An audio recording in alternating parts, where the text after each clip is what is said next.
Hello and welcome to VOA's Red Carpet. I'm Jackson Vunganyi. This week we have highlights from the Emmys, Naomi Campbell news, and the 4K restoration of the Ethiopian drama Sankofa arriving on Netflix. Let's begin the show.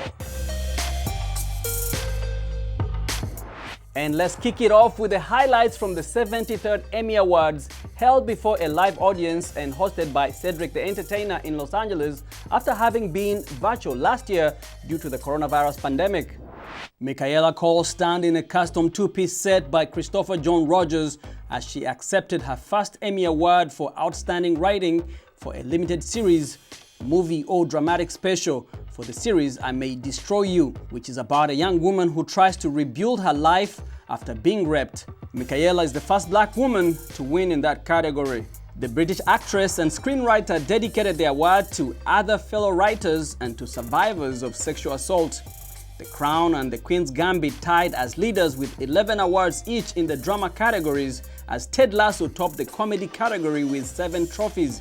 Jason Sudeikis won Best Actor in a Comedy Series for his lead role in Lasso, but he said that it was the Outstanding Comedy Award that went to the series that meant the most to him. Hannah and Brett are great people and they work really hard, and their stories of, both their lives and their careers leading up to that moment are ones that I truly, truly love, and so to get to celebrate that with them both is fantastic. And then to button the night with a big team win was really great. That's the best one, because that's one we all walk away with, and that's one we're all responsible for. Hamilton creator Lin-Manuel Miranda was not able to attend with the cast at this year's Emmy Awards after the show took home an award for Outstanding Variety Special. Actress Renee Elise Goldsberry explained his absence backstage following their win. He loves me and he wanted me to have a moment to shine. Yes. No, seriously, I believe Lin-Manuel Miranda is opening. He's finishing his movie, and I think they just opened 7 companies of Hamilton around the world. They are very busy in the business of putting theater back up, and we're so grateful to him. The pre-recorded version of the Broadway show Hamilton hit Disney Plus in 2020 during the pandemic and has since been seen by people all over the world. So you may recall the 1993 Ethiopian-produced drama Sankofa, which went on to receive a number of awards and became well known in the region. Well, now the film about a black American fashion model named Mona, who appears in a photo shoot in Ghana, is getting a 4K restoration by Netflix and being released under the Ari distribution house. In the film starring Kofi Ganaba, Oyonfomike Ongunlamo, and Alexandra Dua, the main character Mona transports back in time and faces slavery through the eyes of Stroller. Are is a distribution house formed by director Ava DuVernay, which aims to supply films from minorities or those that may go unnoticed at larger studios. A growing number of young Nigerians are working to build professional careers, hoping to become major players in the global gaming industry that has increased dramatically in recent years. Industry analysts say that the sector could have over 250 million players worldwide and be worth about $1.5 billion by 2023. Olaoluwa Olomide Ojo started playing virtual football tournaments with his older cousins when he was just 3 years old. 10 years have passed and Olaoluwa believes he has the skills to turn his love for gaming into a career. I like to play Warzone, FIFA, and Fortnite. In Fortnite category, I would say my favorite pro would be Mongrel. In all-around gaming, my favorite pro would be Tim the Tatman, because they all started as little kids who enjoyed gaming just like me, and now they've grown to a platform where they could express themselves and play it on a day-to-day basis, as well as making money. Esports has become big around the world, driven by product sales, competition prize money, lucrative sponsorship deals, and accessory sales. But the impact of the rise in prize money and advertising is only slowly being felt in Africa when compared to Asia and Europe. In Nigeria, most gamers play for entertainment rather than professionally. Nigerian startup Themba is running a subscription-based online gaming platform that connects professional players to tournament organizers. Kunmi Adenipebi founded Themba earlier this year. He told Reuters the company had already paid over $200,000 in prize money. He's confident that there is plenty of untapped potential in Africa. Africa is never late to anything. Africa just needs to always wake up when it's ready. And I think that time is now. Asians, Europeans have heard about esports because that is where the product started from. And the gaming culture is big in Africa, but not the esports culture. So all we need to do is introduce esports into that culture.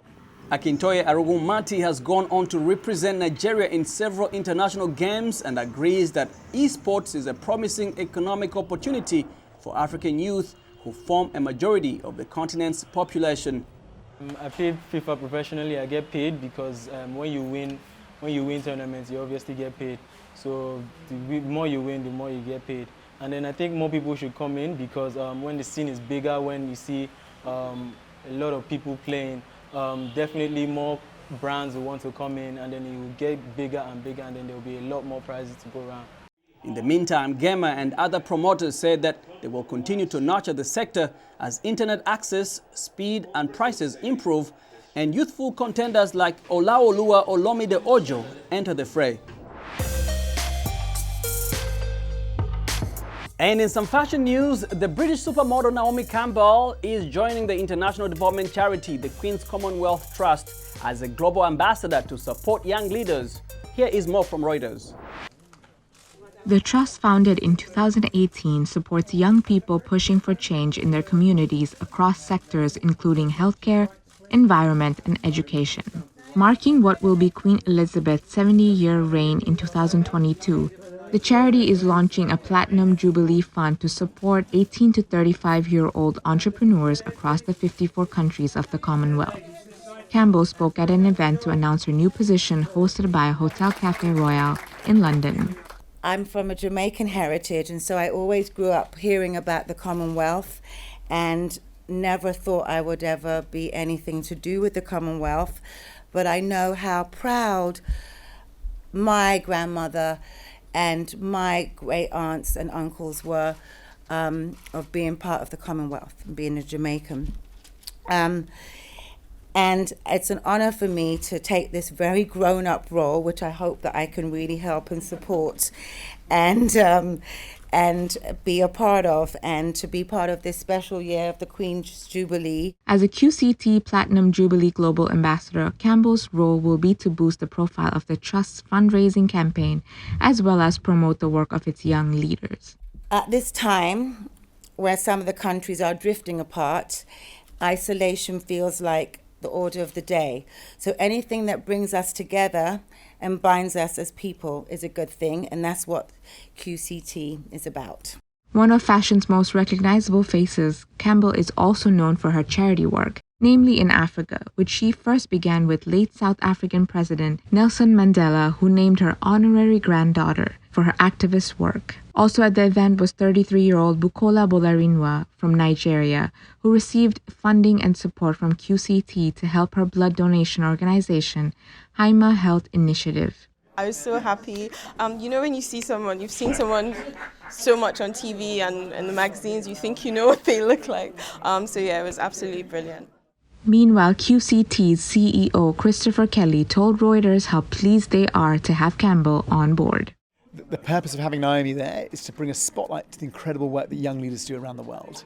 And with her reach, her global reach, that will just raise and champion those young leaders. So it's incredible, and we're really pleased that she's on board.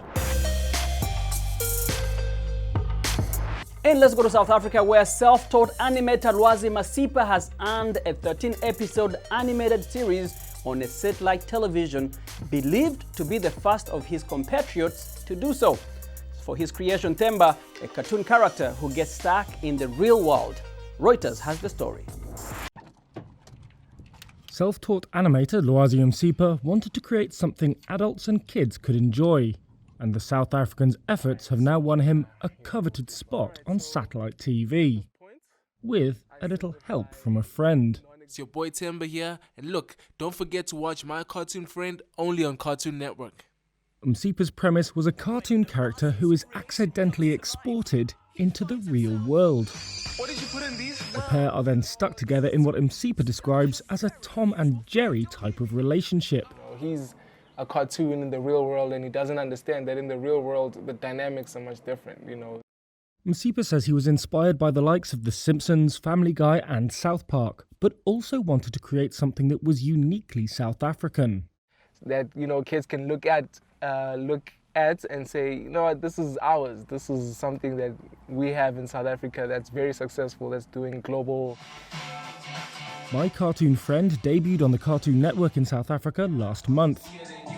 Msipa is the first of his compatriots to get a full 13-episode series. Animation is such a small industry in Africa, and it's still growing. So basically, I want to be one of the people that grow it. I want to be in the forefront of growing the animation industry and letting kids know that you too can jump into this animation industry. There's a lot of, opportunities, there's a lot of money to be made, and there's a hunger for South African content.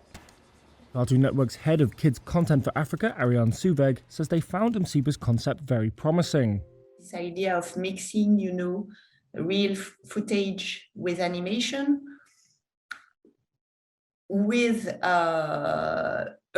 in an African environment with African characters, it's totally new for us. She added that the company was still looking for African content, especially in animation, meaning potentially more opportunity for animators in South Africa and across the continent Do I really smell like feet? to bring their creativity to life. Tune in for My Cartoon Friend.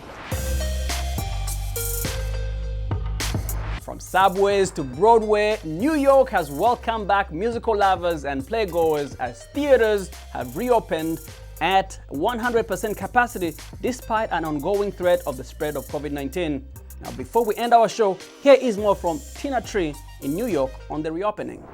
Over the past 18 months during the shutdown, the TKTS ticket booth in New York City's Times Square has sat empty, but not for much longer. It's good to be back in Times Square. It's good to know that the booth can open because it's such a central part of Times Square, so it's really exciting. Broadway theaters officially reopened September 14th to full capacity crowds. For many, the return signals a city rebounding and the power of the arts to bring people together, even amid this uncertain end to the longest shutdown in Broadway's history. What's really exciting to me is the idea that people are getting back to work, because this has been brutal for people who make their living in the live performing arts. COVID still plays its part. Audience members will be required to show proof of vaccination and wear a mask. Backstage, many things have happened, whether it's enhancing or changing air conditioning systems, putting in the new filters that they're recommending, creating new contactless services. The shows will each have a COVID safety manager. Theater's mission of bringing people together is what excites Brian Moreland, a producer for Thoughts of a Colored Man, a play that will debut this season. To have Broadway back in these streets, in these communities, to have our theaters alive with audiences from around the world, from neighbors in our backyards, back in these seats, it's going to be brilliant. Everyone will be out celebrating. Like many performers, Luke Napat spent most of the past year working from home, but managed to stay optimistic about Broadway when VOA spoke with him last spring. แล้วทุกคนก็จะกลับมาแข็งแรงกว่าเดิมนะคะ And now the reopening is happening. For Napat, doing an in-person rehearsal for Corner of Bitter and Sweet, an upcoming musical, is more than enough. Getting to see people and getting to sing with an instrument, the feeling is amazing. When the curtain soon rises, it's a feeling that will undoubtedly be felt by many. Tina Trin, VOA News, New York. And with that, we come to the end of our show today. I want to thank you for hanging out with me. My name is Jackson Vunganyi. For more entertainment news, remember to check us out at voanews.com. We are also on all social media platforms, on Facebook, on Instagram, and on YouTube, where you can watch our videos. Remember to share and subscribe. Until next time, goodbye, everyone.